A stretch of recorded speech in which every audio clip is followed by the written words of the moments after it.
ថ្ងៃលិចនៅភ្នំក្រោមស្អាតមែនតើឥឡូវចិត្តអាណិតហើយបើមុននឹងពេលភ្លឺគឺស្អាតជាងនឹង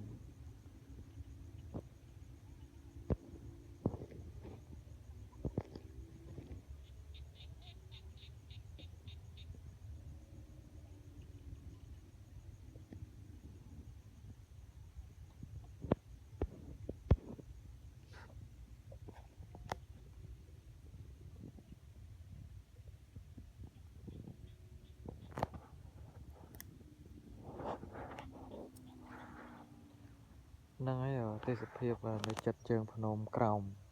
ស្អាតខ្លាំងពេលថ្ងៃលិចថ្ងៃហ្នឹងថ្ងៃទី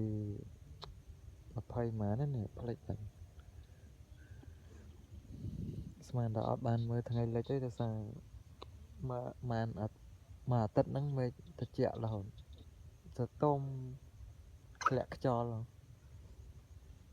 នៅពេលបានមើលថ្ងៃលិចបានបន្តិចដែរស្អាតមែនតើហ្នឹងហើយអរគុណអ្នកទាំងអស់គ្នាសម្រាប់ការទស្សនាវីដេអូមួយហ្នឹងហ្នឹងហើយកុំភ្លេច like កុំភ្លេច subscribe channel YouTube ខ្ញុំមួយផងអរគុណច្រើន